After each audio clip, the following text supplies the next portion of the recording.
I was gonna take a day off of YouTube, but honestly, I just couldn't do it. I'm way too dedicated to you guys, and these two comments here are my next two videos. Unless something really important happens to the stock market tomorrow that I need to cover ASAP.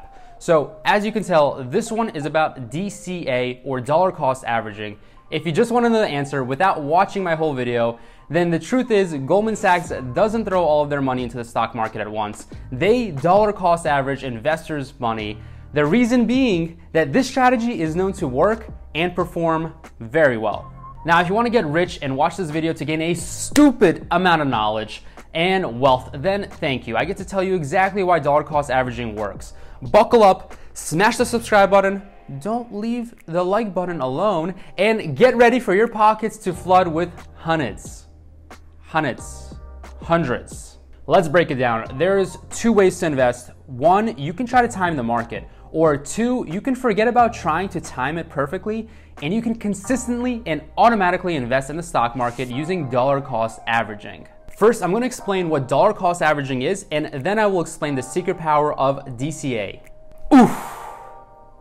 This is going to be really powerful, not even kidding. I pride myself in being able to explain everything simply, and as a YouTuber and trader, it's important I get to the point because we don't have time or money to take a 16-week course here. Dollar cost averaging is simply spreading a total amount of money into little chunks. So say you want $1 million. You wouldn't spend that whole million in one day, right? I mean, I can already feel the comment section with you guys saying, I could definitely spend that in one day. But the right answer is you invest the money and spread it over to cover your living expenses. It's kind of like when you go to the store and you see something on sale. You're like, well, don't mind if I do grab that coconut water, buy one, get one free. If you can save $1,000 per month, cost averaging would mean you buy an index fund. Let's say a traditional S&P 500 ETF, and you do that every single month, regardless if it's up or down. You would do this with the same fixed amount of money on a regular schedule. But Henry, I'm just gonna wait until the market crashes and then I'm gonna buy the dip. Why would I buy the stock or ETF in the case that it goes down? Well, to answer your question, we're gonna take a look at this article right here, and it says even God couldn't beat dollar cost averaging. I know it sounds nuts, but in this video, I'm gonna summarize and explain what this dude is talking about and what I learned about dollar cost averaging years ago while working at Goldman Sachs, way before this guy wrote this article. I promise I'll make it easy and your pockets will thank me years down the road. Let's jump in.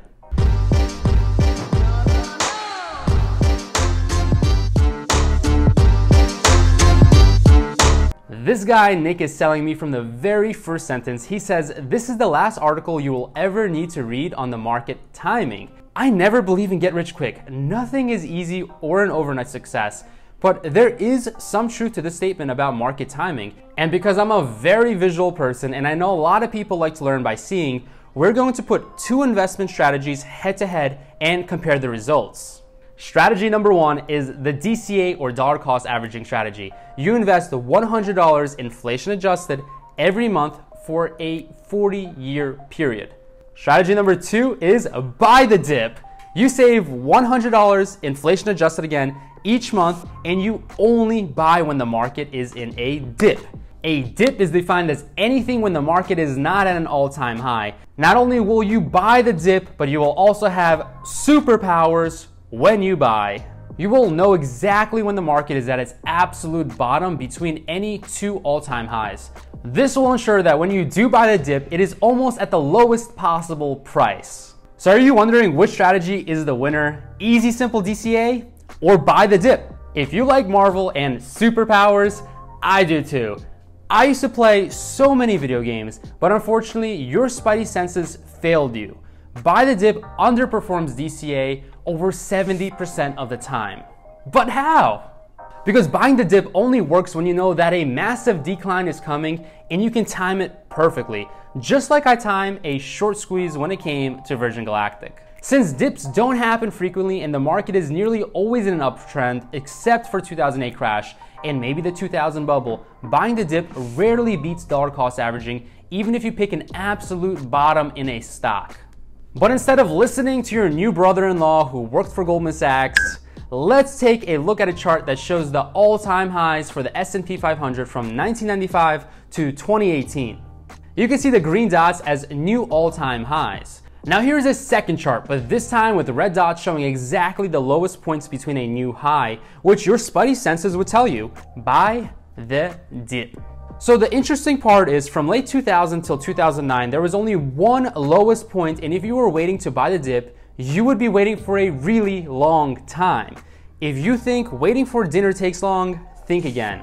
And this chart basically shows when you would deploy cash in the buy the dip scenarios. The green dot on the bottom is the cash you would accumulate with the hundreds you save before you buy at the lowest point. And that low point, that's in early 2009. Well, you deployed $10,600 at that time. So are you ready to put these two strategies on top of each other and see the difference? There it is. If you want to check out the article, I will link it in my description, but essentially to summarize the rest of it, DCA works because as you make many investments, they start to pay dividends. And I don't know who said this, and I'm not going to take credit for it, but time in the market beats timing the market. If you're wondering, here's a chart when buy the dip actually works. Yeah, cobwebs, it's rarely happened. But during really good markets, like if you started in 1975 through 2014, if you tried to time the market, you would have lost over 40 years of your career to try to beat the market, and you put yourself in a really tough position because it failed. It didn't work. Now let's say you are immortal and you happen to miss the bottom by just 2 months. The biggest statement I found in the article was that that would lead to a 97% failure rate. So basically, this article and the research Goldman Sachs does internal to them is why even the best financial advisors, which I almost became, don't invest all of your money at one clip. Many use dollar cost averaging, and I would probably say most do, especially at Goldman Sachs. And even Goldman Sachs does not time the market. So why should you? And I just want to show you guys exactly what happens when you Google financial advisor dollar cost averaging. So if you scroll through the Google searches, every single link is basically preaching why dollar cost averaging is so important for investors and consider dollar cost averaging, not to mention automate your investing with dollar cost averaging. But what I really wanted to do was I clicked this link right here, and I wanted to talk about a few other benefits of dollar cost averaging. And basically, as Edward Jones puts it, there is all about the C's for dollar cost averaging. I would think it would be all about the D's, but it's actually all about the C's. So one of the C's is convenience. And basically, since you guys are investing a fixed dollar amount, you don't have to really think about what you're doing. That's just part of the autopilot process. And then it also makes you very consistent, so you have to stick to your everyday monthly goals, or if it's a bi-weekly check. I didn't even read what choice is, but it's basically no choice in my opinion, but getting wealthy. So that is choice, whatever this says. Oh, that says you can put into mutual funds, annuities, and individual stocks. Okay, so we like individual stocks and we like index funds. We do not want to pay fees for mutual funds, and you're crazy if you take annuities unless you're like super risk averse, but annuities are a bad idea. Maybe I can discuss why that's the case in another video. Control is also super important because not only do you get to pretty much control when you put money in and how much you put in with a fixed amount, you also are taking advantage of the market, because with dollar cost averaging, you actually buy more shares when the market is down, and you buy less shares because it's more expensive when the market is up. I decided to make this video because a lot of people have a lot of belief in some stocks, but they also don't buy them and they decide to wait for them to fall. This can sometimes be a good idea, and in the case of a stock having a crazy run up, it may be smart to tell yourself, I can maybe not make money everywhere. I shouldn't be too greedy. And I think greed is good. It makes us work hard, and as humans, we all have unlimited desires for wealth. But we also have to control ourselves and realize if we are desperate in chasing something, that something will usually not work out for you. It's the law of attraction. And believe it or not, even the market likes consistency, as does YouTube, because my channel is exploding with you amazing subscribers. And if you keep subscribing and liking the videos, I think you leave me with no choice. I have to keep making daily videos to fill your pockets with money. I also hate taking time away from YouTube because I'm so dedicated to sharing my Wall Street experience and background. and everything I learned during my time at Goldman Sachs with you guys. I seriously love all your comments and do my best to respond to most of them, but make sure you guys help me out by responding to each other a bit in case I missed something from our growing family. We're all in this together, so you know the deal. Be aggressive in learning, but invest safe.